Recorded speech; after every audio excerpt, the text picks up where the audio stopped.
All right, so we're going to call this meeting to order at 6:32. So I appreciate everybody getting together tonight. I think the agenda for this meeting is pretty straightforward, and we've all individually been able to aggregate the 4 standards as individual aggregators. And I think the output of today's meeting is to allow Chair Dennis the opportunity to then compile a composite evaluation, which we will meet as a subcommittee a week, in less than a week, on Tuesday, and we'll review that and discuss that before we bring that forward to the full school committee.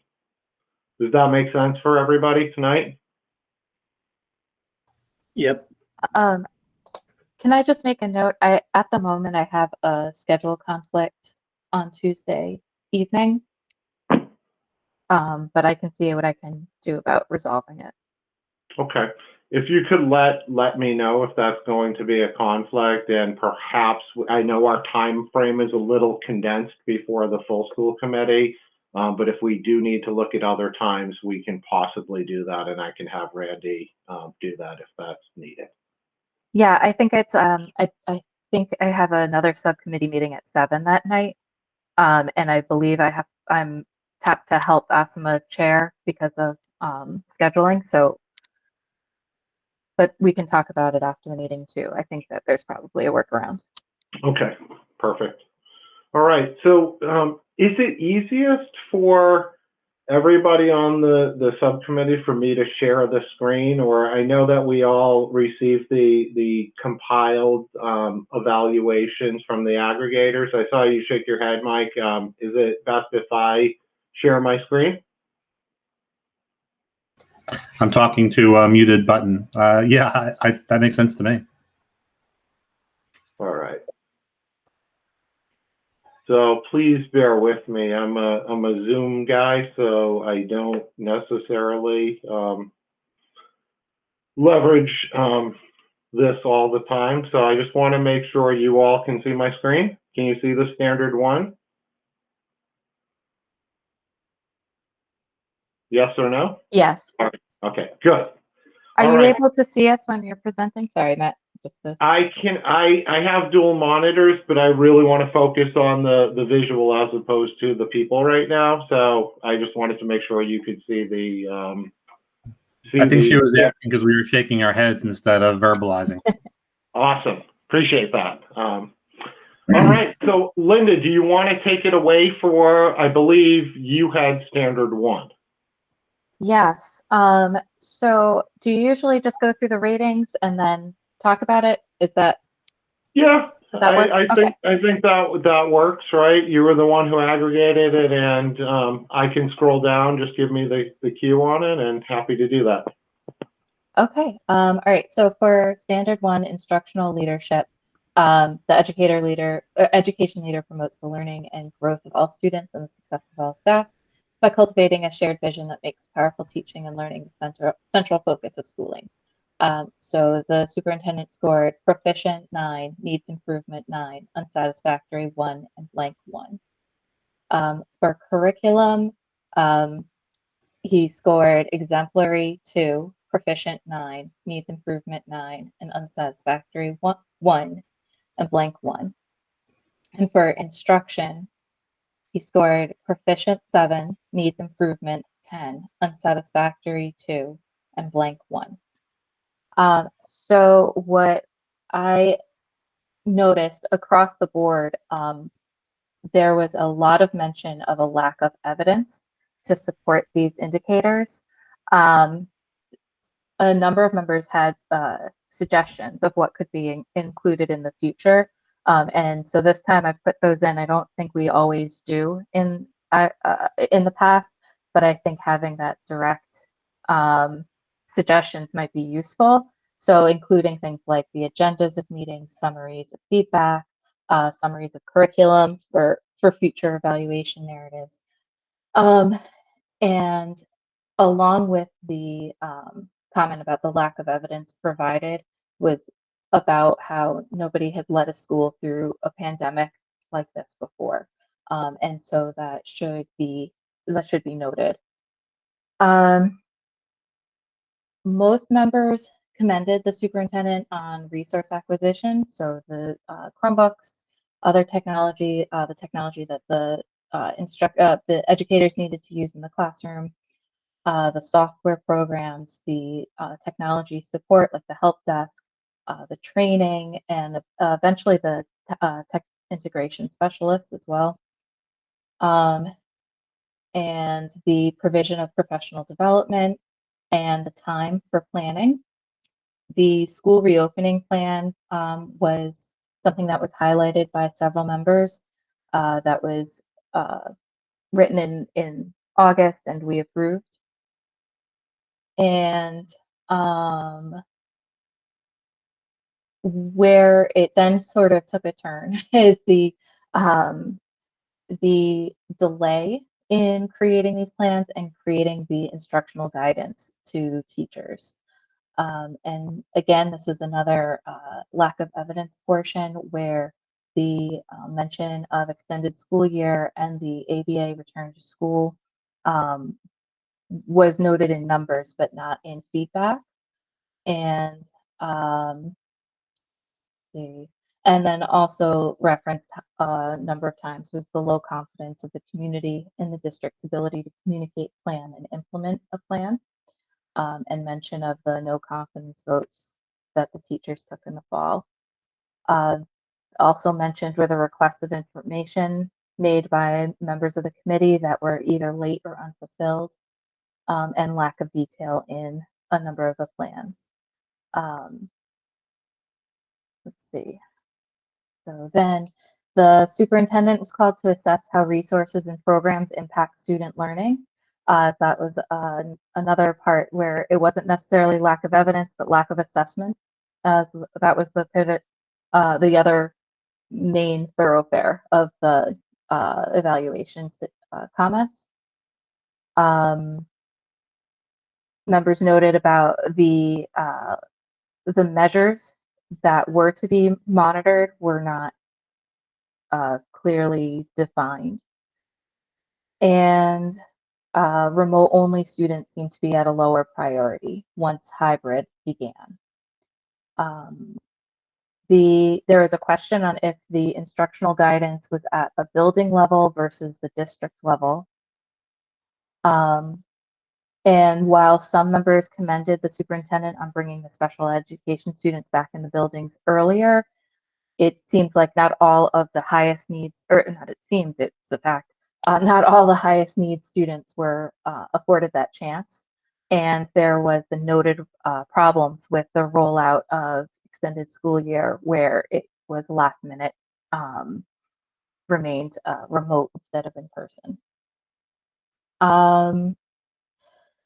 Members noted that there was an increase in collaboration between building leaders as the year progressed, and they commended the superintendent on the diversity goals and other working with the principal for the diversity goals and other individual goals. And again, members advised the superintendent to include more evidence on how principals are supported. So things like work samples, feedback on lessons, or other types of documentation that speaks to the use of programs were suggested as evidence. And this one was a split measure for the overall rating, where some members felt that without adequate evidence, they couldn't really show proficient instructional leadership, and others found his work to be proficient and even exemplary given the conditions of leading a school district through COVID-19. Perfect. Thank you. Okay.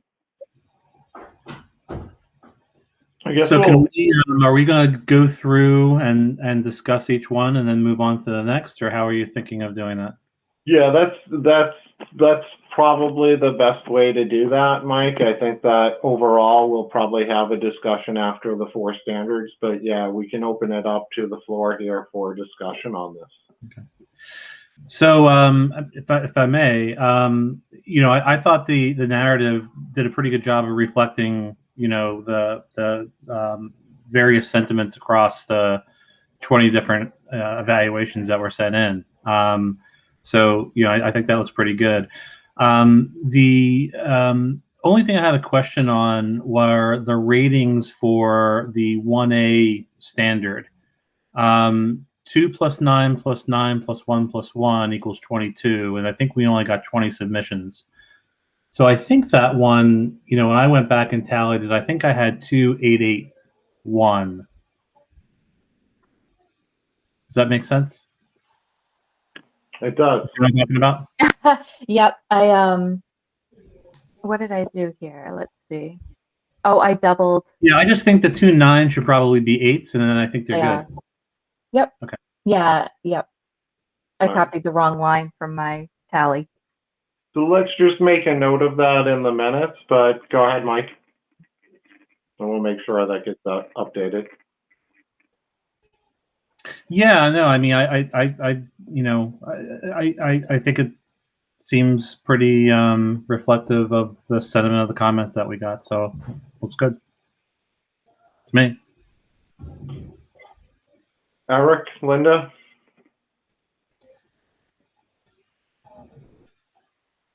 Well, Linda wrote it. Yeah.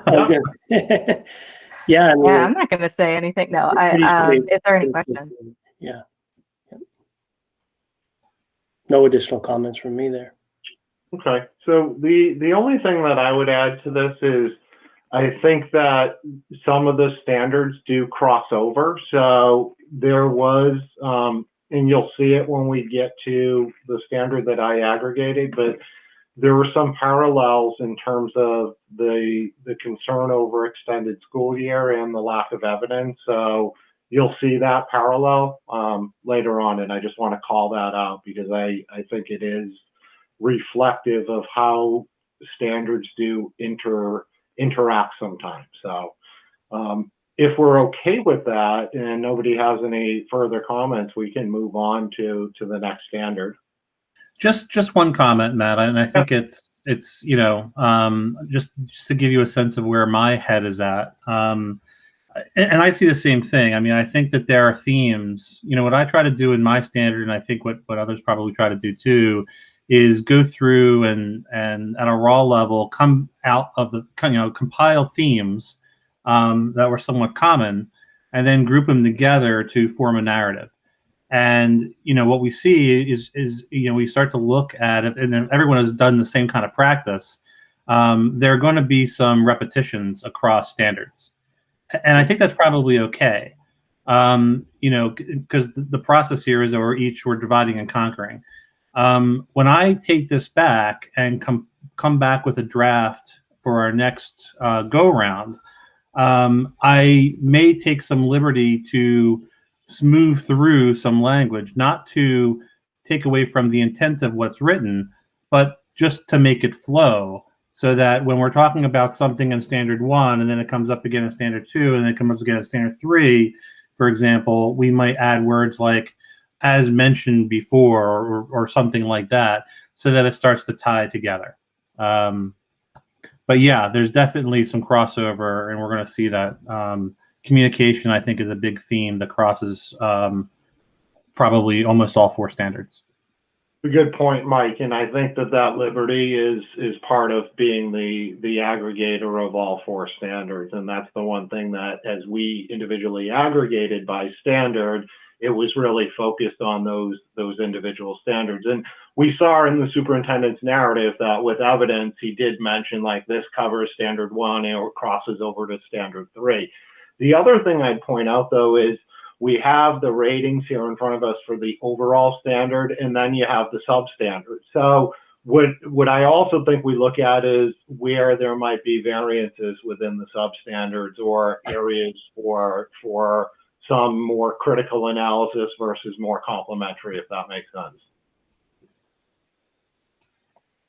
Because part of the guidance or the output of this is you think about future goals or objectives, some of those might be focused on these similar substandards if there's areas that perhaps need addressing or continuous work towards goals.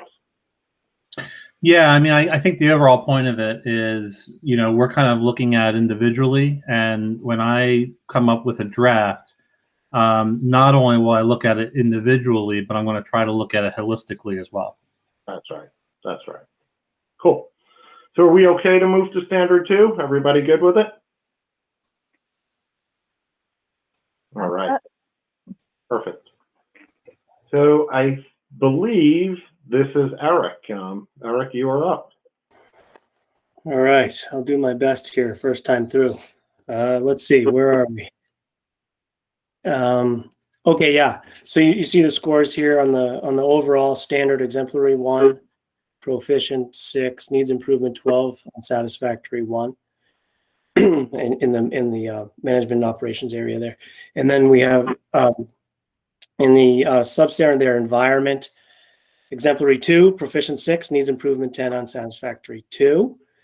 And then in C, which I actually found kind of odd, it went from A to C. I don't know if that's normal or maybe that's just, yeah, that's normal. Okay. Exemplary 0, proficient 8, needs improvement 10, unsatisfactory 1, and blank 1. So those were the scores. Eric, if you want, I can give you a very quick explanation on that. Sure, yeah. So there are 23 different substandards in the superintendent evaluation rubric, and the evaluation committee picks a subset of that every year, and it's not always the same. So this numbering ties back to the overall rubric. It makes total sense. Yep. Thanks. So obviously, there's a lot of COVID feedback in here, of course.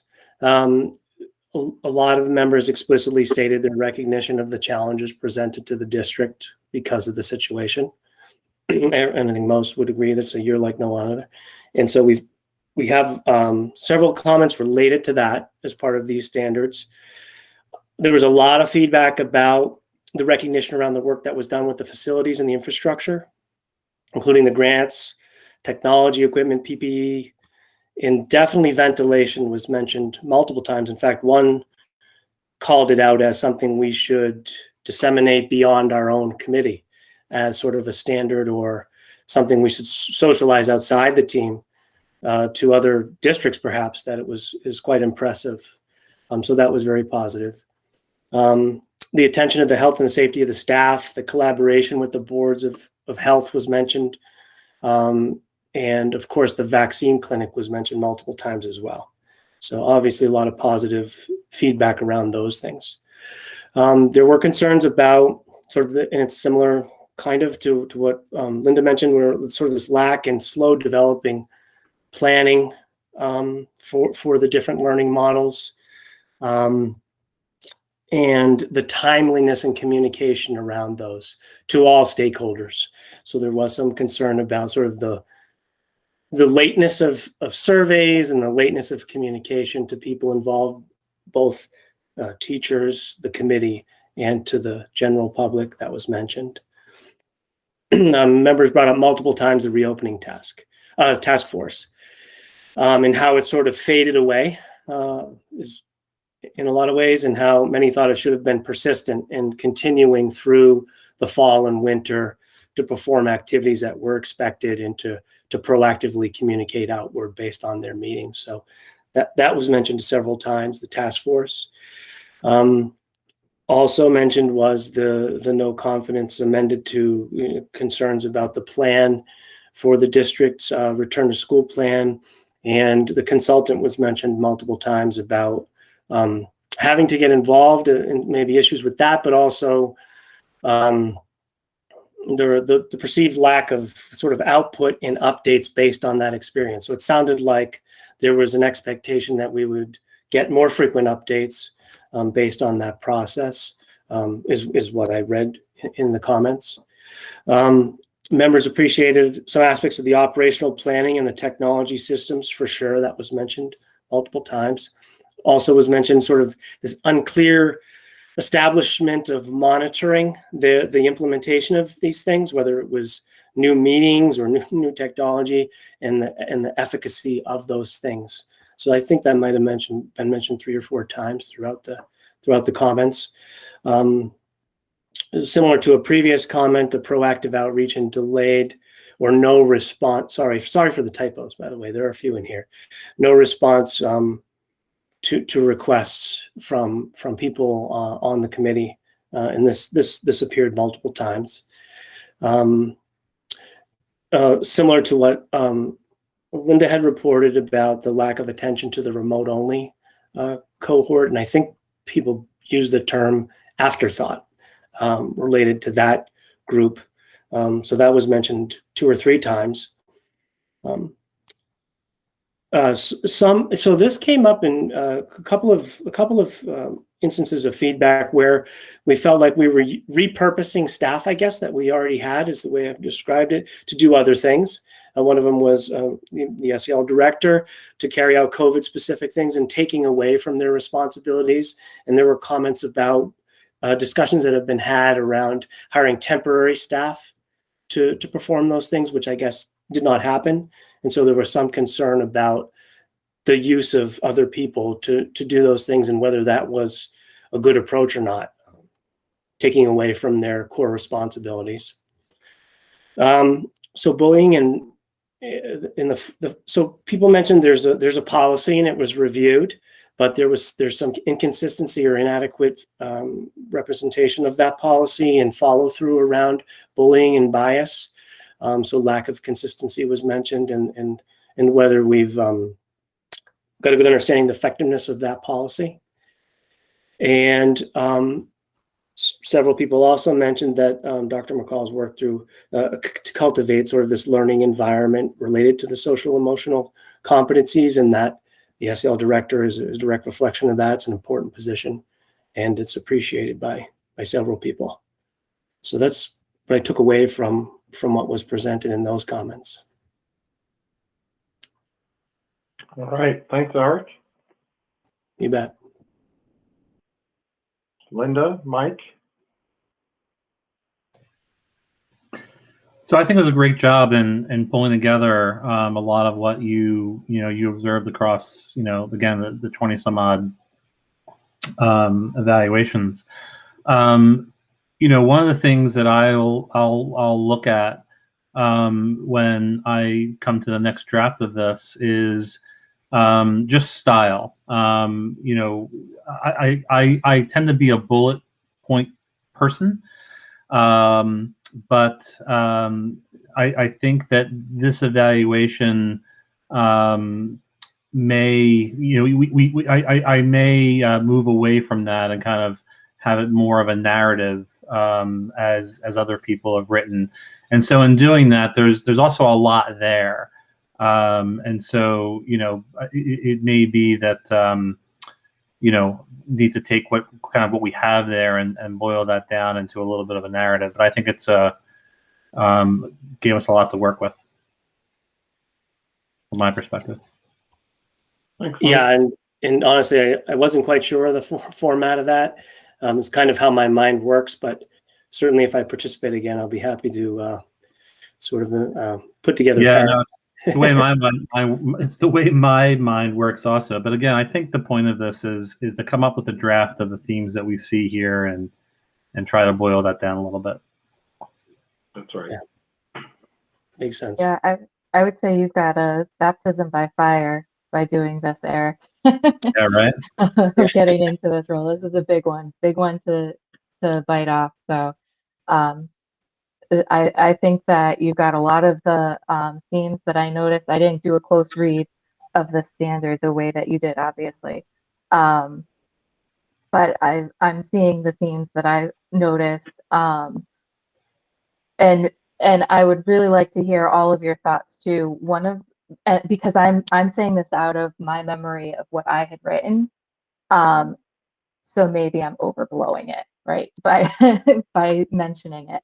But just in that the section about you using the staff as they were meant to, I remember putting in about the deputy superintendent role being diverted, as well as seeing others mention the director of SEL being used in extra roles. So I would want to see that reflected, but if I would leave that to you, obviously, Mike, if you think that that's appropriate. So, Linda, are you saying that you wanted to call out that it was those two roles in particular? Yeah, I think from my point of view, with the work that since I'm also on the facilities subcommittee, I got a really good up close look at the ventilation work, and the deputy superintendent did it. And so that was an enormous piece of reopening. I mean, it seems like the lion's share was in that ventilation work. Yeah. So that's where I would want to make sure it's pointed out. But again, if that's overstepping, I would also understand that too. No, I mean, and Eric, did you? I haven't. I mean, I looked most closely at section 4 because that's the one that I did, right? So I know where there are themes that are recurring. Yeah, I'm actually looking through it now. There was definitely this wasn't mentioned just once for sure. Yeah, I know you mentioned that. That's why I'm asking. Yeah, I'm trying to look for specific call outs to other positions, but I think the intent of that, what Linda just said, is pretty clear. That I'm trying to find the other examples, but it was pretty obvious that people mentioned that a few times. So one of the things we could do, for example, is use the term "for example," and say, for example, deputy was doing this, the cell director was doing that. Yeah. Okay. So it's very appropriate. Thank you for pointing that out, Linda. That's why we're all here having the conversation, right? I don't have anything else to add on this outside of there's some common themes, and we're going to get to standard 3 next. So I think you'll see some common themes there. I do also would like to point out, Mike, like your for example, it's a good call, right? Because there are specific guidance as to what the standard says, like using resources too, right? And there's a good opportunity there to give for examples if need be. So are we okay with moving to the next standard? All right. Everybody can see the screen here. So this standard was around family and community engagement. So it was really about an effective partnership with families, community organizations, all other stakeholders. So in compiling the results, the overall was 1 exemplary, 6 proficient, 9 needs improvement, 3 unsatisfactory, and 1 blank. I do want to call out, if you do look at the individual evaluations, there was 1 member who did not, besides the blank, left a blank on that, but they did do the 2 substandards. So I reached out to that member and let them know they missed this. Did they have an intent? And they let me know what that intent was. So that's something that's not reflective in the individual evaluation, but I made that determination to reach out to somebody to make sure I was capturing their rating appropriately. The substandard ratings, as you can see on sharing responsibility, 9 proficient, 9 needs improvement, 1 unsatisfactory, and 1 blank. And then the family concerns, 1 exemplary, 5 proficient, 11 needs improvement, and 3 unsatisfactory. So before I get into the general consensus of themes, as you can see in this kind of rating, a lot of the comments, and I think it was geared around kind of this 11 needs improvement, 3 unsatisfactory. I think a lot of the comments relayed around family concerns, But the themes that I saw initially, looking at it holistically, lack of evidence was noted multiple times. A few members talked about the extended school year, that having the numbers were fine, but there was no particular evidence. A few members put in their comments specifically that there was no evidence for either standard, and didn't really give any other feedback on the evidence. So they did also note lack of response for repetitive requests for information. A lot of that was geared around communication about the back to school plan, but members felt if those requests had been responded to, that might have been an opportunity to have further evidence. There was a large concern over bi-directional communication. So some members even noted that the school committee members had to call a special meeting to allow for community feedback, and thought that that was something that the superintendent missed an opportunity there to allow for that two-way communication. A lot of members did note the improved communication once the superintendent did introduce weekly updates. However, many members also mentioned that the content of that sometimes was repetitive, not really relevant, and very few opportunities for two-way communication. That kind of progressed into the importance of using surveys to drive decisions. So members expressed concern regarding the use of survey data. So some members expressed that surveys were taken and data was shared, but there was never action on it. Others mentioned that it was very inconsistent. They also noted a lot of inconsistency in terms of the superintendent responsiveness to certain stakeholders. One member, actually a couple members, pointed out concerns over communication with local boards of health, local boards of selectmen and finance committees. So they were very much concerned about the budgetary process in those meetings.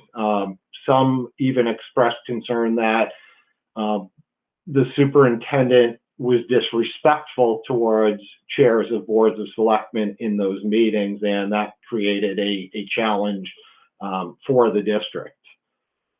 There was a constant theme throughout, and if I were to summarize this, it was a constant theme about listening as a big part of communication. Members noted even in the past that past evaluations had expressed this concern about communication, and that it seems that there might need to be more focus on personal and even professional development for the superintendent to overcome this limitation that is hindering the ability to really allow people to feel like their voice is being heard. Members also noted the use of the task force. So that was a theme that had come up before. They also noted, though, I believe in this standard, that there were members of the task force that had reached out to school committee members concerned about not only the not meeting of the task force, but things that were discussed on the task force specifically did not get implemented. I think two of the things that I recall reading about, for examples, were a hybrid back to school plan that was developed, and the medical community that was on the task force had concerns regarding their expressed concern over the need to have kids get back to school because of the impact to social and emotional learning. They felt like they had great discussions, that the task force management by Director Keenan was really well done, but they felt that once it was quote unquote completed or their task was done, that that communication did not make its way to the superintendent for impactful implementation, and that ultimately resulted in what the perception was, a low prioritization of the needs of the students. So this was I would classify it as more critical feedback related to this standard.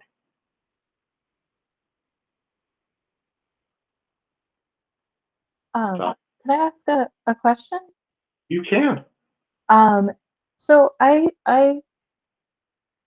was curious about your take on the response about the budget roundtable meeting with the towns. How do you usually handle comments like that where, you know, I was at that meeting and I have no idea what that member was referring to, but it's in their comments, right? Yeah. So how? So Linda, let me just, this was at the individual meetings at towns. So this was when Dr. McCall, Dan Deedy presented individually to towns to boards of selectmen, not the roundtable. Correct. I see. Okay, so then I was not at that, at least for that town. Okay, thank you. Yeah, so that's where it was noted, and it was noted more than once that they felt that the communication could have been more of listening and respectful to the individuals on the other side of the table. Then I also, so you had said about just in terms of the boards, the select boards in this standard. I recall one something coming up though about communicating back the boards of health to the committee. That was just, but if this wasn't in this standard, then that's my bad on my memory. Just since that you had said that was one that you had gone back and said it specified that it was the select boards. Correct. It wasn't Board of Health on this one. Okay. Thanks. Sorry. No problem. Get nitpicky sometimes.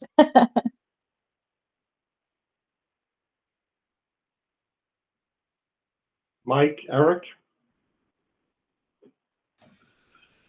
No, I don't. Again, I don't really have anything much more to add here. Yeah, Eric? same here. Yep, looks good. So we're going to move on to Standard 4. Mike, do you want to take this? I got it. So Professional 4 or Standard 4 professional culture.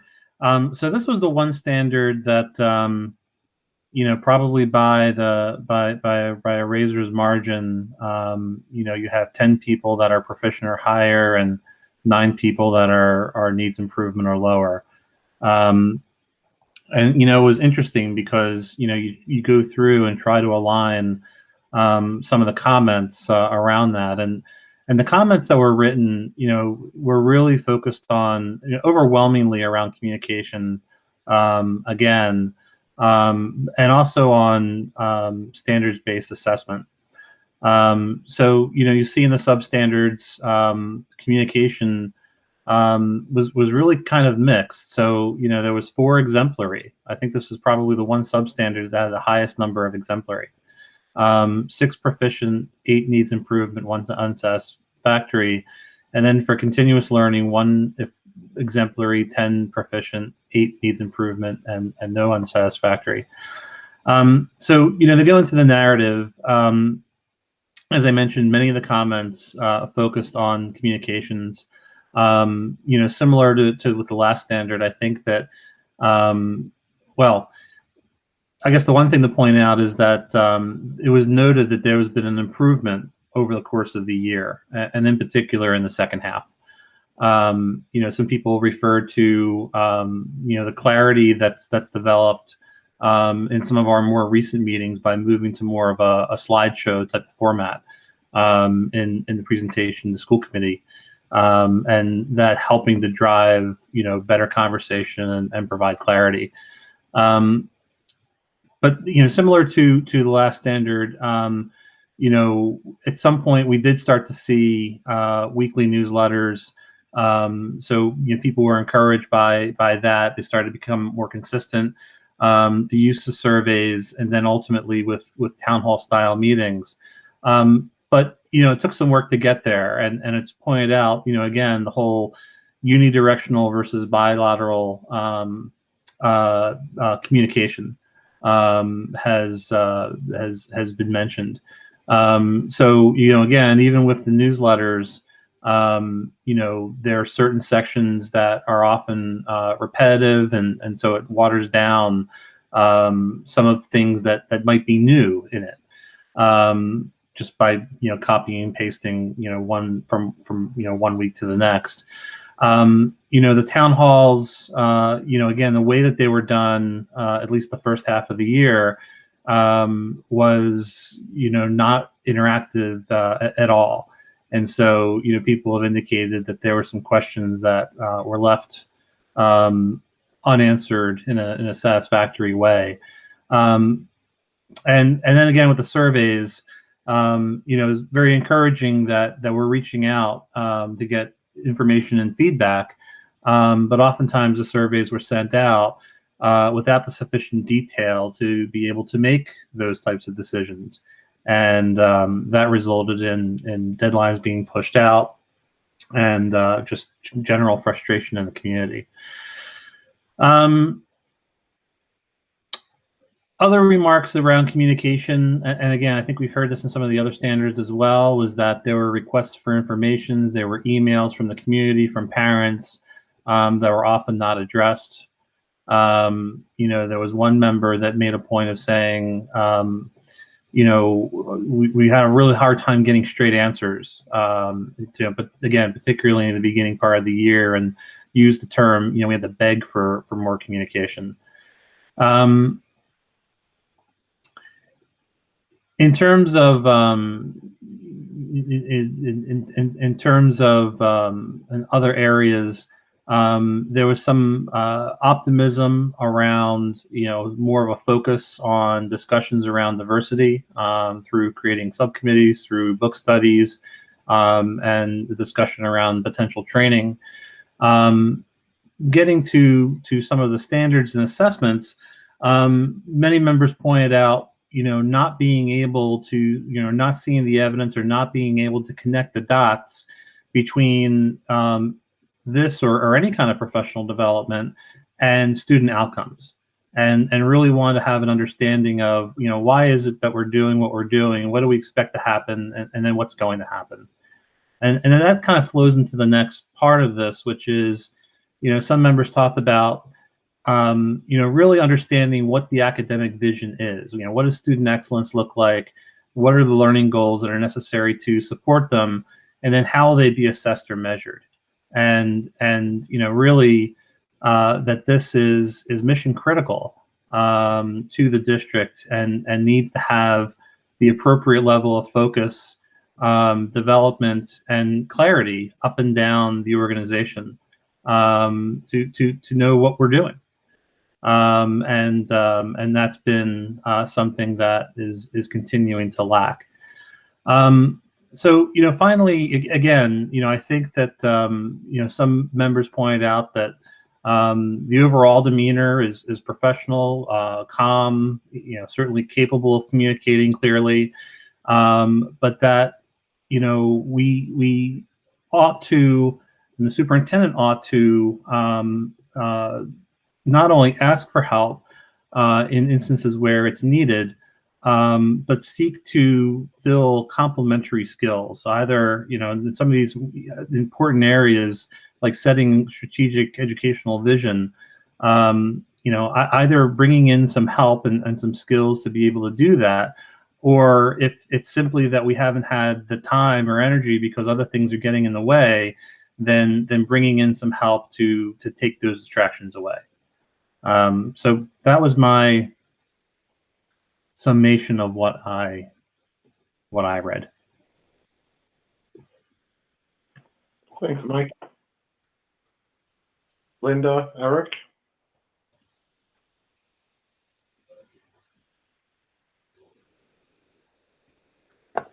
That seemed pretty comprehensive to me. Seems like it pulled out what I recalled reading through. Yeah, same here.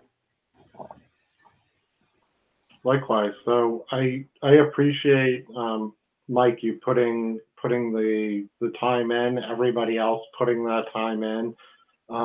As we've gone through the standards, I'm going to stop sharing just momentarily in case we need to share again. But I think one of the things that there are two components probably left to discuss, which is, as a committee, I think it's probably important that now that we've gone through, as a subcommittee, now that we've gone through the standards, to probably talk about what we feel would be an overall rating for the superintendent based upon that.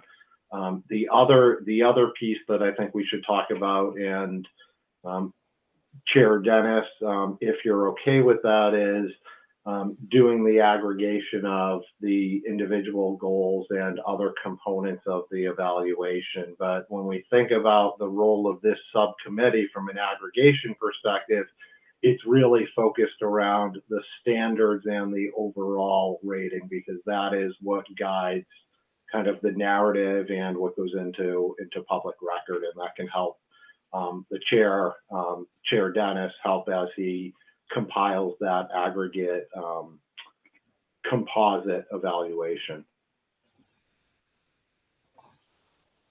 Yeah, so I'm certainly fine with aggregating the ratings, on the goals. I did go through and aggregate the overall rating, and I'm happy to share with you what I compiled. Not a narrative per se, but in terms of the numbers. I had 1 exemplary, 5 proficient, 11 needs improvement, and 2 unsatisfactory. It seems to me that probably the most simplest and straightforward way of boiling this down to a rating, overall rating, is to look at those frequencies. And if I look at those frequencies, probably not, a majority of the school committee is rated as needs improvement for overall. And so it would seem logical to me that reflect the overall rating.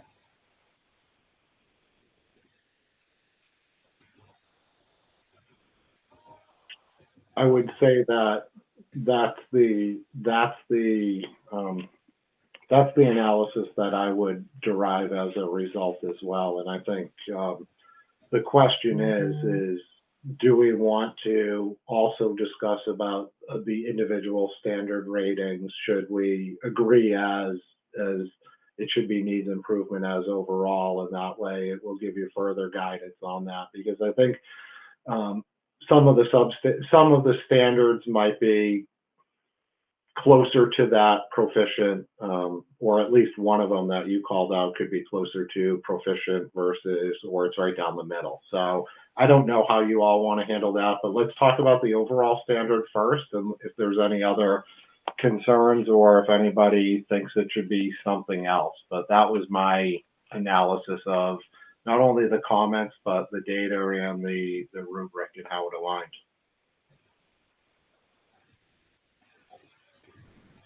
Well, looking at each of the standards, right, it's only standard 4 that pushes the total numbers of the committee's ratings onto the proficient and exemplary side.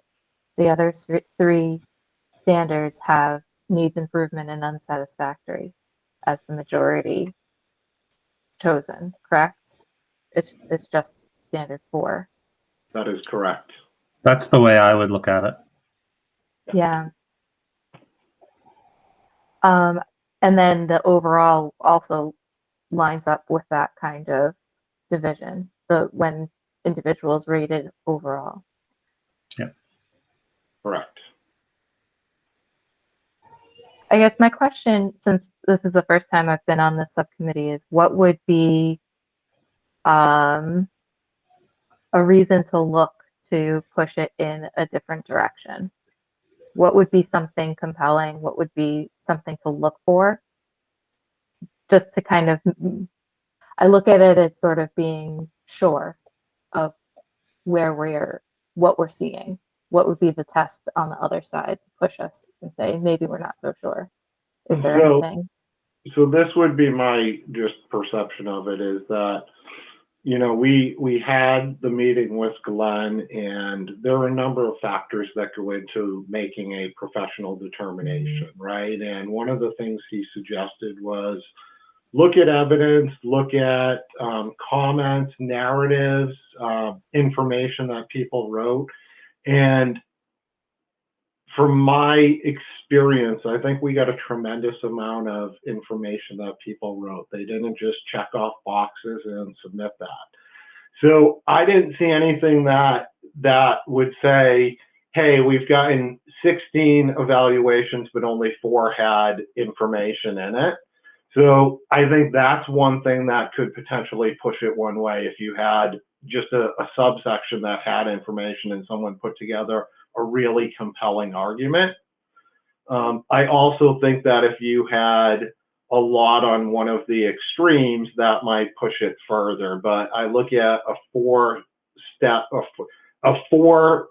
evaluation of 1 through 4, right? From unsatisfactory, needs improvement, proficient to exemplary, that the middle ones are kind of those ones that, using your professional opinion, data and what's written would probably guide you. So, you know, Linda, it's a good question. I don't see anything here that would say move it one way or the other, that if you're looking at 21 or 20 of 22 members, that's one thing that we also have to an advantage, right? That was one thing Glenn said, is the size of your committee, when you look at kind of an aggregate, when you get more people to respond to it, it does help solidify kind of, if you know what the consensus is, you can kind of have a better visual of it, because you have more opportunities to look at more evaluation. So I know I said a lot there, but that would be my point. If there was something that I think could sway it, I would probably point it out. I think everybody else on this committee would as well. Yeah, I guess I'd add a couple observations. I mean, one is I think that, you know, the way that this has gone in the past has usually followed along the way that we're doing it, right? Which is, you know, where is the frequency of scores, and what is that aligned to for a rating? But I mean, I agree with the points, Matt, that you made. I mean, I think that, you know, if we got a number of evaluations back and not very many comments or evidence back, you know, you were left kind of, you could be left wondering a little bit about why some, you know, people were rating things the way they did. We didn't get that in this case. I thought these were very robust comments that were supporting the ratings. You know, the other thing that can happen too is that sometimes, and I think, you know, probably invariably find this to one degree or another, but somebody makes a point and you're like, wow, that's a really good point. Hadn't considered that before. You know, but then the question becomes, well, is it enough to alter the balance of things? And you know, at least that hasn't been the case in the past. So, you know, I didn't see, you know, for my part, anything here that would make me, you know, and I think about the what we've read and would think about the scores, would have me draw a different conclusion than what we're talking about. Yeah, I think that that makes a lot of sense, about having the number of people, the quality of the comments, and I think besides just, you know, we do have such a strong number of comments and responses in general, to put together and kind of even out. I was thinking, and this was part of what I was asking about during the standards too, was looking at, we ask the superintendent to provide evidence for what he's putting in his narrative. And so we don't exactly have the same check on what we put in our comments back. Do you know what I mean? Like we don't have that same check of, yes, but what's your evidence? However, when I was going through the committee members' comments, it seems like pretty much everybody backed up what they were commenting on with pointing to a specific date, a specific document, specific emails. It seems like it would hold water, you press on, is this really known? Is this really true? And in my mind, they always landed. It was just those couple of instances that I asked you guys about that you had extra information that I wouldn't have had access to. My one concern, and again, this is just because I want to try to be thorough, is the number of times in the overall summary that committee members mentioned the unique circumstances of educating through the pandemic. And I feel like that's one of those items that it wouldn't be doing justice to just tally how many times that comes up, but to really kind of look at the outer shape of what this moment in time could be expected to create in an educational sphere, in a leadership sphere. And so that's where I would just want to make sure that we're giving it the weight that it deserves. And so that's what's kind of leaving me with a question of where to put the overall score. And I don't know how that feels to the rest of the committee or the subcommittee, but I don't know if that's clear on what I'm asking.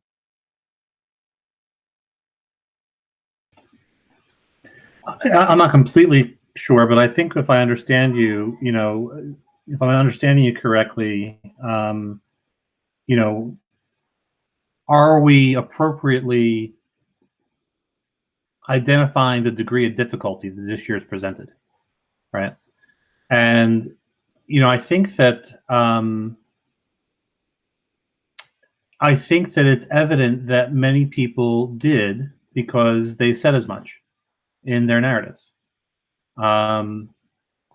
So I think that again, it's important to have that reflected when we aggregate the evaluations. But for me, in my read, I think that there's enough information in what people wrote that takes that into account. And so for me, I don't see that as something that ought to alter the result of what was compiled.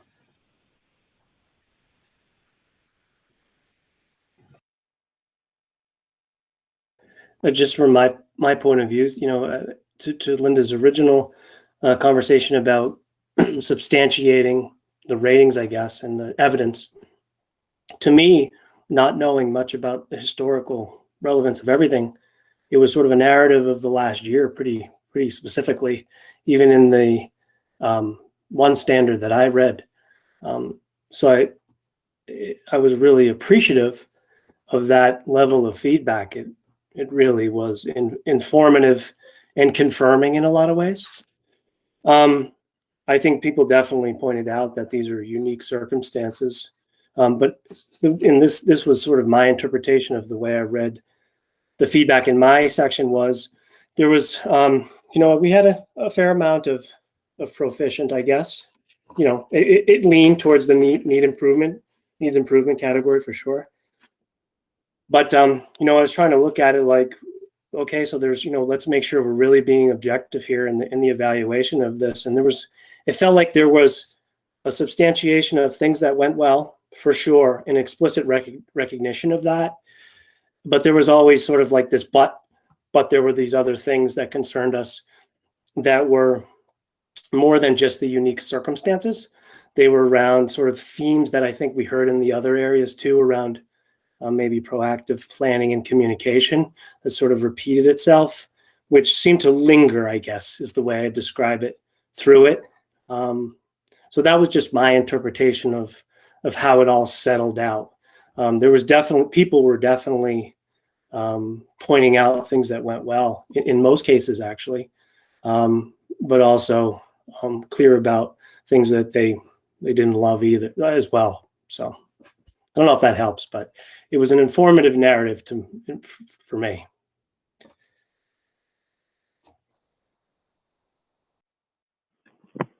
If I recall as well, Linda, and my dates could be off, but I believe last year's evaluation had specific guidance because of the impact of COVID, because of the suddenness of it towards the end, and there was specific guidance.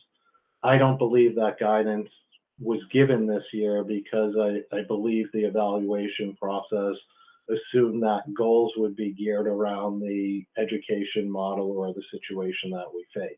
So I think that you bring up a very valid point, but to the other members' points, I think it was well addressed and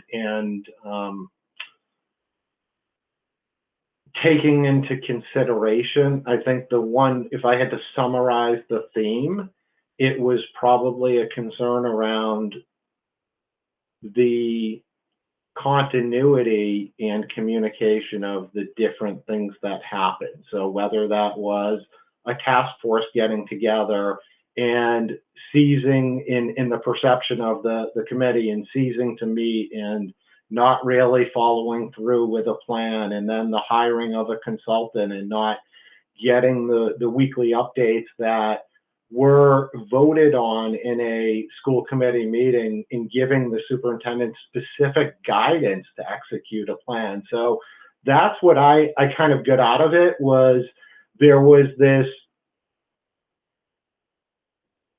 a year of yes, but to Eric's point, there was a but or a however, right? Like, we felt good about this, but however, this happened, and it is what it is, right? At the end of the day, I would argue that the standards around communication, instructional leadership, and those components can be expressed regardless of the times that you're facing, right? So that's how I look at it. I don't know if it would be prudent to consider something outside of what the substandards bubble up to, what the overall, like, this shouldn't just be a statistical quantitative measurement, but I think the qualitative points in one direction. But I'm not here to tell the subcommittee what that direction is. That would just be my independent kind of viewpoint of it. Yeah, thank you all for weighing in. I think that, you know, that was exactly what I wanted to consider, is just to be sure that it's given the appropriate weight, and after having done so, we still feel that the scores reflect accurately for the year. And so I think it's important not to skip over that and to make sure that it happens. So I appreciate you. I appreciate that a lot. What I guess my no, that's good. That's where I'm thinking. Thank you. And I'm sure people will have their individual points. Like, I could share with this subcommittee, I'm happy to share with the full committee. When I was doing my individual evaluation, there were a couple points that I did not see evidence on. So I reached out to the superintendent before completing my evaluation, and I said, do you have evidence of this? Do you have evidence of that? and I did not get the evidence back that would have perhaps changed my perception of that. And I don't want to say I'm sure, but I'm sure other people filling out the evaluation looked for further evidence, right? They weren't just, I wasn't provided with it. They probably looked back or reached out. So I think that's the piece that gave me a lot of confidence when I looked at the evaluations, that they were well thought through, they were well written, and it seemed like everybody looked at it from their eyes and introduced new things for that overall theme. So it is what it is, right? And I'm super excited because this is the first year, I would say, that I've been doing this where 80 to 90% of the people really put a ton of comments in there and put that evidence there. In the past, we would get a lot of evaluations with nothing in there. So you didn't really understand where somebody's train of thought was coming from. Yeah, and actually that reminded me about something that the number of pieces that members brought up. And Mike, maybe this is what I would want to suggest to you, if you don't mind. I do question if there are certain moments where it seems like there's a lack of evidence, but then there's other things where it seems like the work was done, but it was poorly communicated back to the committee for this narrative, I mean. And so I noticed a number of committee members doing just like what Matt said, going back through their own notes and saying, yes, this was purchased. Yes, this was implemented. It was in the superintendent report. They might not, I don't think anybody went right back to the specific report, but these items that were reported to the full committee were brought into the narrative, that brought into the comments that were not in the summary narrative. And so that's just something that I wondered how you felt about the overall committee's comments, if that reflects what you found too, or that it's not necessarily that there's the issue of a lack of evidence, and then there's the issue of lack of presenting evidence that was previously given.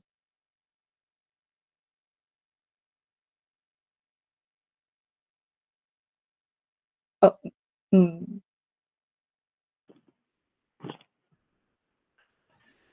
I mean, if the point is that, I guess I'll say two things. One is, when I do the summary evaluation, I think it's a little bit different than just taking, what we did for standards 1, 2, 3, and 4.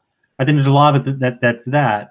But what I think what I want to try to do is have it be holistic of what was already read in the other standards, so that the summary doesn't become repetitive of the other standards, if that makes sense. So, if what we're saying is, of those themes, lack of evidence, communication about the evidence, right, ought to be mentioned. I mean, yeah, I think that's fair to try to weave into the narrative in some place.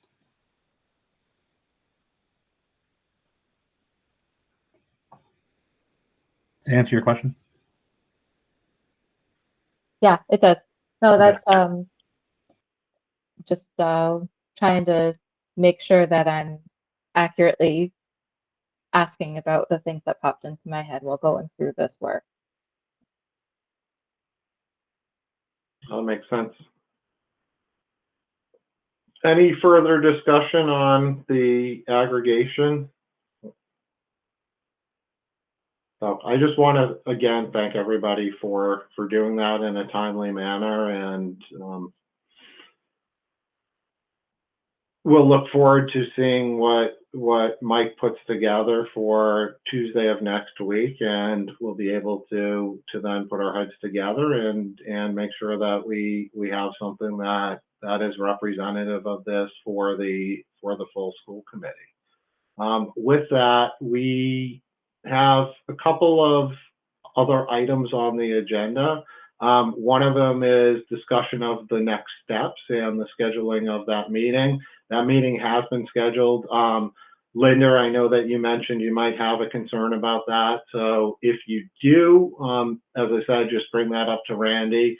We do have to publish the, that will be posted tomorrow for Tuesday. So if there are any adjustments, but the agenda for that meeting will be really around the composite evaluation that is written. We'll go through that and discuss that. And, you know, my hope would be that as a subcommittee, we have consensus on that composite, what it says, how it says it, so we can go to the full school committee as a front that's had that discussion and everybody's comfortable with what's on that. That would be my hope, but you know, it's up for deliberation at that point in time, and we'll talk about it at that point.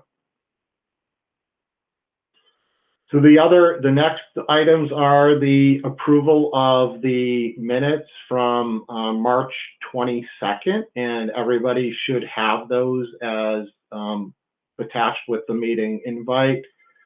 If you need me to share the screen, I'm happy to. Okay, it looks like everybody has them. Nobody's shaking their head to share the screen. So we'll just take a minute and review that, then I'll take a motion if we want to approve those. So moved. So Linda made a motion. Mike, Second. did you second?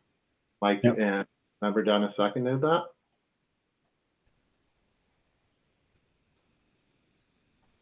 Does anybody need more time?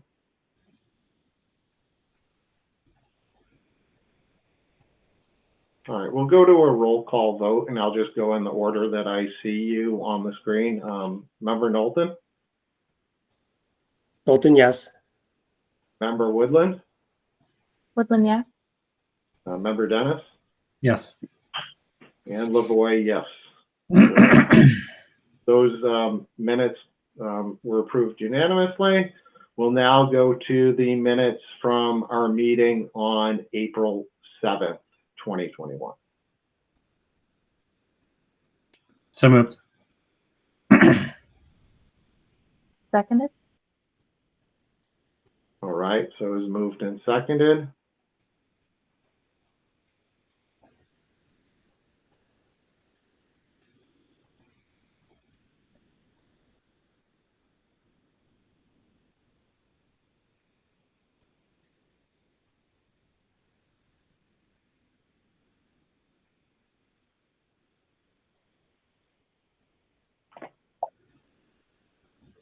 I'll just point out one edit that I'll suggest is there is no time of when the meeting was adjourned. It was recorded, so we'll just fill that in appropriately. But if everybody's okay with that edit, we can take a motion to approve these minutes. Okay. No objections to that. Okay. We'll go to a roll call vote. Member Knowlton? Yes. Member Woodland? Woodland, yes. Member Dennis? Dennis, yes. And Lavoy, yes. So those were approved. That brings us to adjournment, and we were very efficient tonight, and I really appreciate it. So unless there's anything further to discuss, I would take a motion to adjourn. So moved. Second. Oh, Oh, You're on mute. Yeah, I figured. Sorry, I came in 3 minutes late. Did you guys say you were meeting on Tuesday night coming up? We're meeting on Tuesday night. So Great. we'll make sure that you get an invite to that. Thank you. Is 6:30, you think? Yes. Okay, thank you. All right. So it looks like Member Dennis made the motion. Member Woodland, did you second that? yeah, second. All right, so we'll take a motion to adjourn here. We'll go in roll call order. Member Knowlton? Knowlton, yes. Member Woodland? Woodland, yes. Member Dennis? Dennis, yes. And Lavoy, yes. have a great night. I now have to figure out why my camera doesn't work on my computer. So I appreciate everybody meeting. We'll see you soon. Good luck. See you Good later. night. Bye. Bye.